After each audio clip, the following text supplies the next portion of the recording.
Atos 5, verso 17, diz assim a palavra do Senhor. Nós ministramos Atos 5 na semana passada, falamos sobre Ananias e Safira e o crescimento da igreja.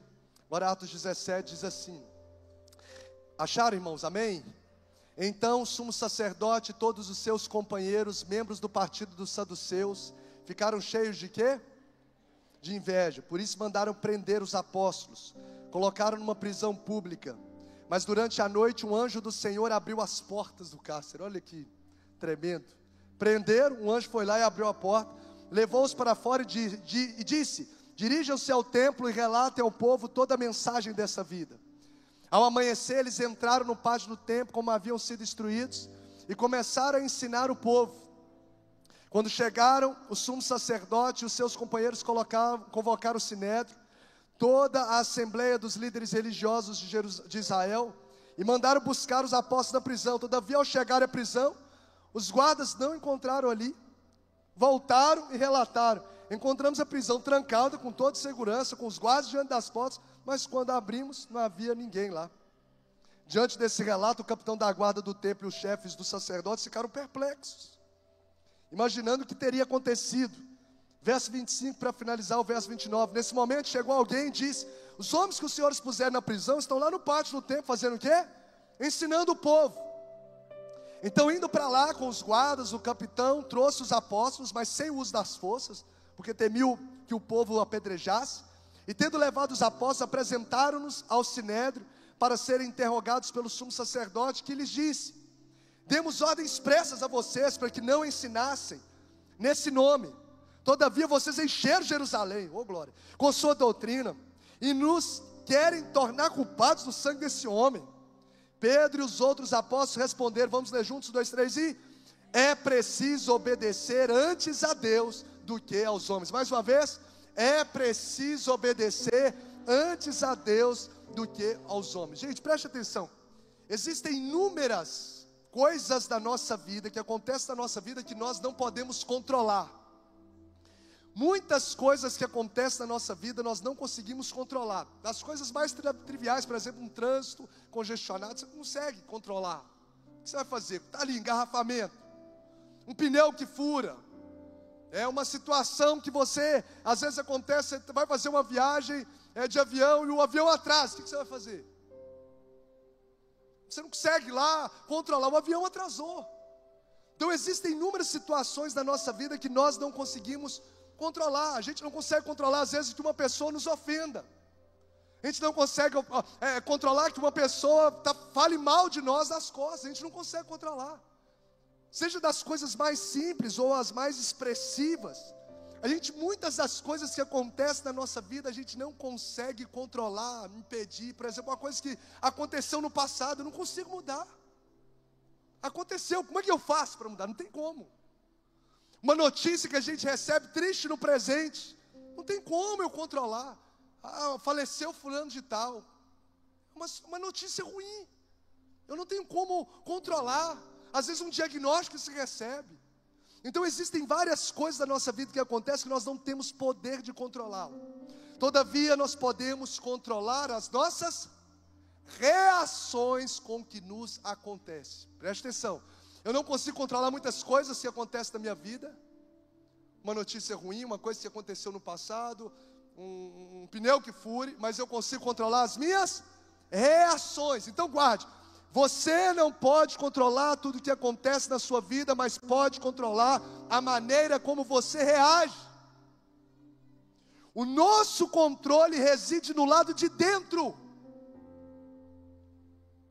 Eu não consigo evitar do lado de fora certas coisas, mas eu consigo controlar no lado de dentro. Sendo assim, nós temos o poder de escolher a forma como nós reagimos às circunstâncias não controláveis.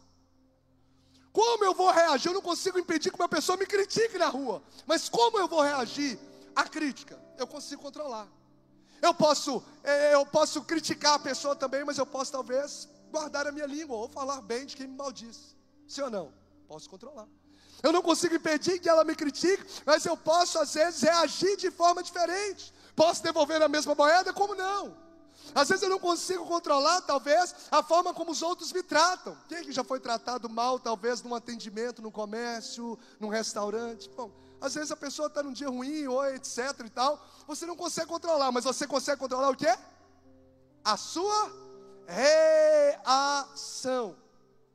Aconteceu um problema, aconteceu um imprevisto, aconteceu uma perseguição, aconteceu um problema, um trauma que foi gerado no seu passado. Eu não consigo mudar, mas eu consigo reagir, controlar a minha reação. Eu sempre lembro de uma situação que aconteceu na minha casa, minha avó. Eu acho que eu já citei isso em uma outra ocasião.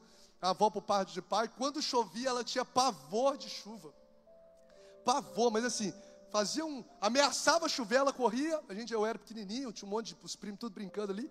Ela corria para dentro de casa, entrava atrás da porta do quarto dela, colocava uma toalha na cabeça, enfiava os 2 dedos nos ouvidos assim, não queria nem ouvir, nem começou a chover, ela já tinha trauma, pânico. O que você acha que eu e meus primos, crianças, faziam no momento de chuva? O que criança gosta de fazer na chuva, gente? É brincar. A mesma chuva, cada um com a reação diferente. Não controla a chuva, mas controla a nossa reação. Cada um tem uma reação diferente. Então, em suma, a grande questão para a gente trazer aqui para esse texto, a grande questão não é o que fazem conosco, mas como nós respondemos ao que fazem conosco. Muitos sofrimentos são inevitáveis da vida. Como eu respondo? Então a pergunta é: qual a resposta você tem dado aos sofrimentos? Qual a resposta você tem dado às injustiças? Qual a resposta você tem dado a momentos terríveis que você tem dado? Porque a forma como a gente responde ao que nós estamos vivendo, que foge do nosso controle, impacta o nosso futuro, forja o nosso caráter, pode nos fazer aprofundar raízes na vida com Cristo. Tudo a partir das nossas reações. Aí nós olhamos para esse texto e vemos aqui uma segunda rodada de perseguições. Porque começaram prendendo lá em Atos 3, quando eles curam o paralítico. Atos 4, eles prendem Pedro e João. Agora, aí libera e fala para eles assim: ó, não continua pregando não.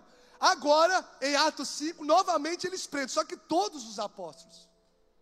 Aí os apóstolos, eles são presos, porque os líderes religiosos não estavam satisfeitos com o sucesso, o avanço da igreja. Porque, gente, o avanço da igreja incomoda os invejosos.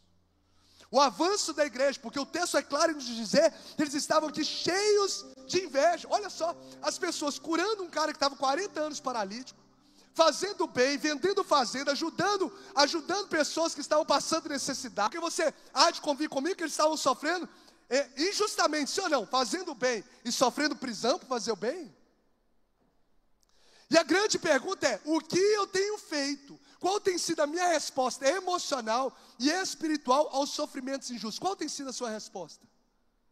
Qual tem sido a resposta que eu e você temos dado quando nós sofremos injustiças, ou quando nós passamos por sofrimentos, quando nós passamos por perseguições, quando nós passamos por dores? Então eu quero trazer essas lições rápidas, para a gente poder aplicar ao nosso coração e partir para a ceia do Senhor, para que a gente possa sair aqui com uma palavra prática, aplicável e bíblica para o nosso coração. Respostas certas aos sofrimentos injustos.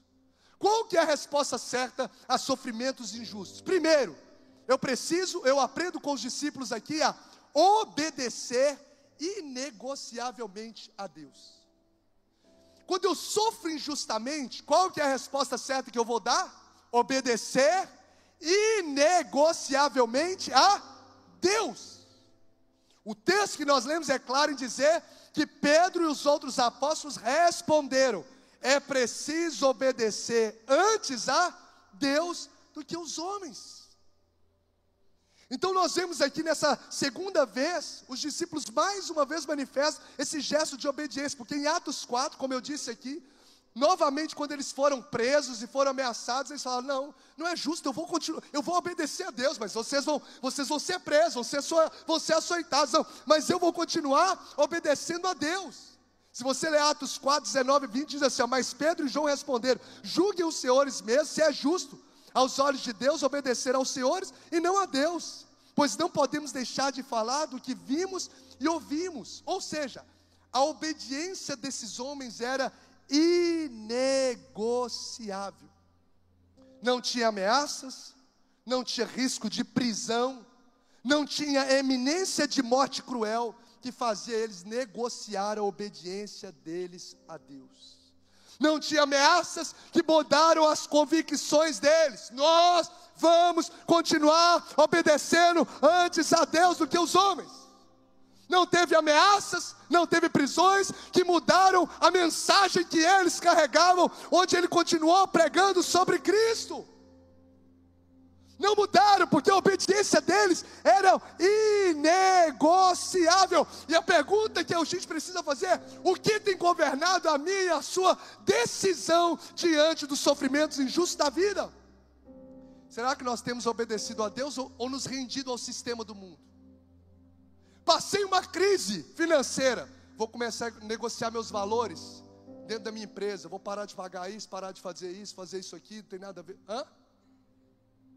Será que a nossa resposta está sendo uma obediência inegociável ou uma obediência negociável?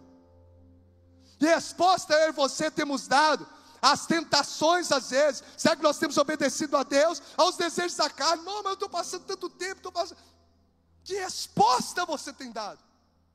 Obediência inegociável a Deus ou aos seus desejos? A carne grita, não, envolve sexualmente lá com a sua namorada.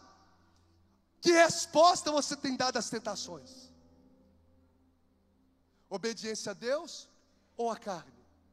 Que resposta eu e você temos dado ao nosso temperamento no momento aflorado, que alguém pisa no seu calo? Não, mas ele falou isso, é uma mentira. Qual que tem sido a minha e a sua reação? Será que é manter a obediência a Deus, de não entregar a minha boca para Satanás, de não liberar palavras frívolas, não liberar palavras torpes, não liberar palavras de maldição contra a minha esposa, contra a pessoa que me cerca? Ou eu tenho submetido a obedecer a Deus? O que tem governado? Diante das questões injustas ou dos sofrimentos, a grande questão é: como eu tenho reagido? Será que eu negocio a minha obediência ou não ao Senhor? Você vai ver que quando o anjo liberta Pedro aqui nesse texto, o anjo falou: você volta lá para o pátio e continua a pregar. Ele foi preso por pregar, o anjo liberta, fala: pode continuar a pregar. O que ele faz? Podia ter pensado assim, sabe, Nivaldo? Pensado assim: eu voltar lá, acabei de sair da prisão, está pregando, vou voltar a ensinar esse povo, estou fora.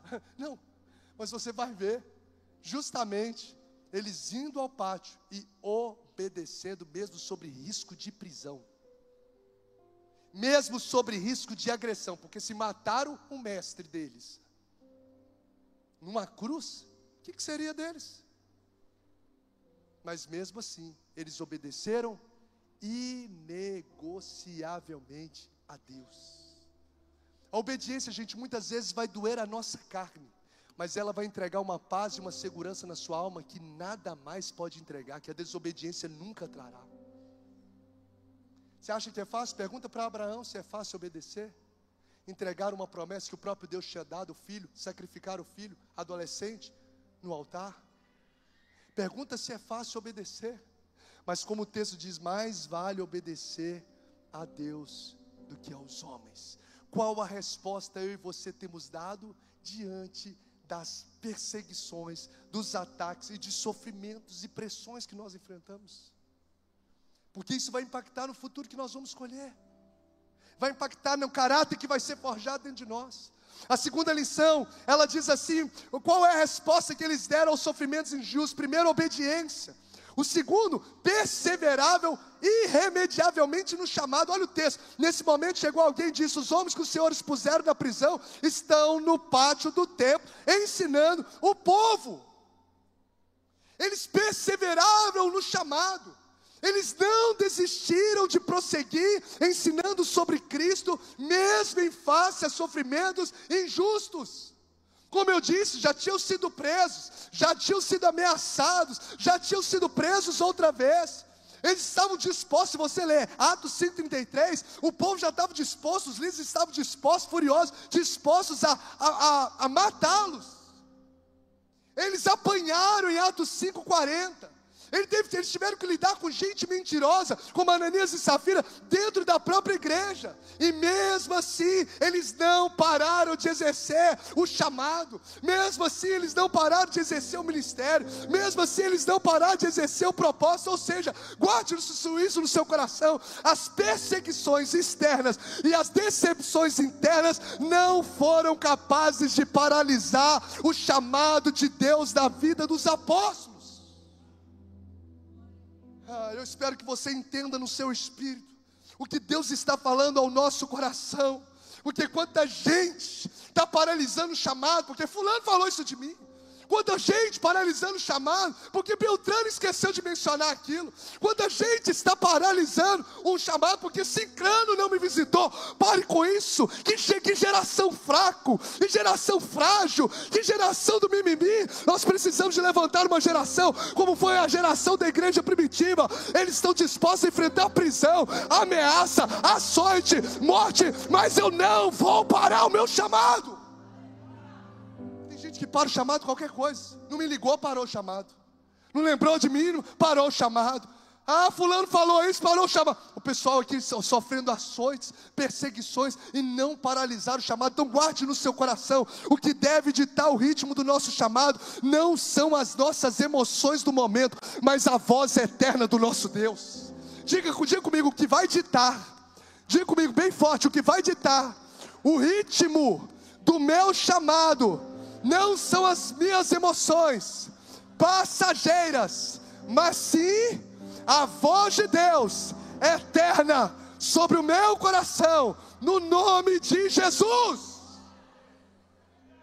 Estou desanimado, vou parar. Que isso? Estou cansado, vou parar. Que isso?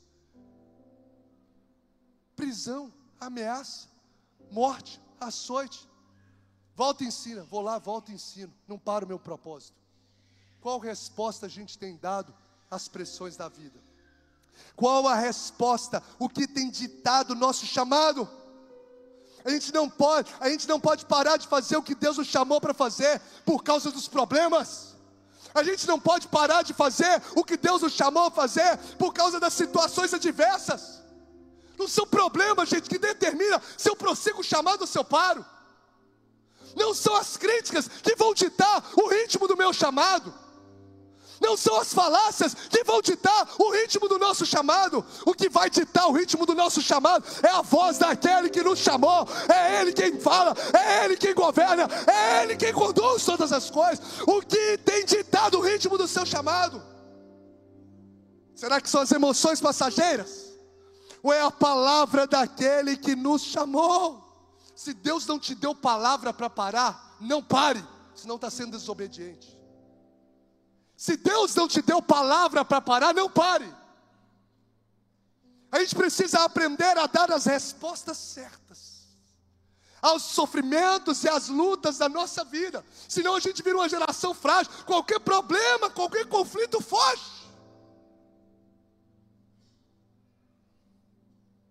Eu preciso obedecer inegociavelmente. Eu preciso perseverar irremediavelmente no propósito, no chamado que Deus me deu. Agora é o caminho para encerrar. Concentre-se, guarde isso. Vou finalizar nesse, tem mais dois, mas eu vou parar nesse. Concentre-se na missão e não na oposição. Onde você está colocando o seu foco? Concentre-se na missão e não na oposição. Olha Atos 5, então o sumo sacerdote foi lá, cheios de inveja, mandaram prender os apóstolos. Verso 29 nós lemos, eles disseram: é preciso obedecer antes a Deus do que aos homens. Olha o discurso de Pedro. Verso de número 30, o Deus dos nossos antepassados ressuscitou Jesus. Olha o discurso dele. Olha o que ele está concentrado, o discurso dele, diante das ameaças dos homens. O Deus dos nossos antepassados ressuscitou Jesus, a quem os senhores mataram suspendendo no madeiro. Depois Deus o exaltou, colocando à sua direita como príncipe e Salvador para dar a Israel arrependimento de pecados. Nós somos testemunhas dessas coisas, bem como o Espírito que Deus lhe concedeu aos que lhe obedecessem. Sabe o que me chama a atenção? Porque quando os líderes religiosos tentaram aqui nesse texto paralisar Pedro e João, mandando prender, mandando ameaçar, a resposta dos apóstolos não foi falar dos invejosos, mas anunciar a Cristo. O Deus do antepassado o ressuscitou, o Deus do antepassado o exaltou. Os invejosos se levantam, Ele não concentra nos invejosos, Ele concentra na sua missão. Deus colocou Jesus como príncipe e salvador, Deus deu o Espírito Santo. Sabe o que eu aprendo? Pedro não perdeu tempo falando mal dos invejosos. Então, querido, guarde essa última lição no seu coração. Aprenda a desconsiderar a inveja dos que não suportam o seu crescimento. Aprenda a desconsiderar a inveja daqueles que não suportam o seu crescimento. Tire o foco dos opositores e coloque o seu foco na missão, no seu chamado. O Cristo ressurreto, o Deus se exaltou, a Jesus, a Ele a honra e glória para todos sempre. Você pode exaltar a Jesus, você pode celebrar a Jesus. Eu quero convidar o ministério de louvor para vir aqui à frente. Diga: eu vou concentrar na minha missão. Só quem está entendendo. Eu não vou concentrar na minha, melhor dizendo, eu vou concentrar na minha missão e não na oposição. Concentre-se na missão e não na oposição. Você pode se colocar de pé, o ministério de louvor pode vir à frente. Sabe o que eu estou querendo dizer com isso? Às vezes a gente está gastando tanto tempo querendo apagar fogueira, conversa e etc. Isso é estratégia de distração do inimigo para tentar paralisar que Cristo seja conhecido através da sua vida. Ele quer tirar o seu foco da oposição, tirar o seu foco da missão, melhor dizendo, e colocar o seu foco nos invejosos, colocar o seu foco na oposição. Mas hoje Deus está nos dando como instrução: não gastar energia com os invejosos, não gastar energia com quem está querendo paralisar o chamado. É unir com Pedro e João que está alinhado no propósito e prosseguir nessa missão. Então nós precisamos dar as respostas certas, porque nós não teremos de fato a colheita daquilo que o Senhor tem para a nossa vida se nós dermos as respostas erradas. Será que nós temos obedecido inegociavelmente? O que tem governado as nossas ações? O que tem governado as nossas decisões? Será que nós temos perseverado no chamado ou qualquer coisa tem desanimado a gente? E será que nós temos dado foco o quê? Quando a gente reúne, quando a gente para orar, quando a gente está diante das pessoas, o que está saindo dos nossos lábios? Será que é aquilo que governa a nossa missão? Ou talvez as feridas do nosso coração? Que Deus nos levante como uma geração dos apóstolos, uma geração que nada vai paralisar, uma geração que vai ver o sobrenatural de Deus, o anjo manifestando. Sabe, o Senhor está no controle de todas as coisas. No final desse texto diz que eles saíram de lá alegres. Eles saíram de lá alegres, depois de ser ameaçados, depois de levar açoites, 39 chibatadas. Eles saíram de lá alegres, regozijando. Como? Porque eles estavam com foco em Cristo Jesus. Talvez você está passando por situações em que fugiram do seu controle, em que você olha e diz assim: é injusto o que eu estou passando. Como Jó passou por situações que ele talvez declarasse: é injusto. Talvez como José passou por momentos de prisão, que ele olhasse e falasse: é injusto, a vida é injusta, mas o nosso Deus é justo. O nosso Deus vê todas as coisas. O nosso Deus não perde o controle da batalha. O nosso Deus está nos permitindo passar pela fornalha do fogo ardente, para testar a nossa obediência mesmo ao meio fogo. E se você obedece inegociavelmente, você pode ter certeza que o Senhor muitas vezes não vai te livrar da fornalha, mas Ele vai entrar contigo na fornalha. Ele não vai te livrar da cova dos leões, mas Ele vai entrar contigo na cova dos leões e vai fazer o sobrenatural acontecer dentro desse problema. Discípulo de Jesus, você está andando nesse mar, você está atravessando essa margem para outra margem, debaixo de obediência. O Senhor está falando comigo aqui, está debaixo de obediência, andando em obediência. Foi o Senhor que mandou atravessar para outra margem.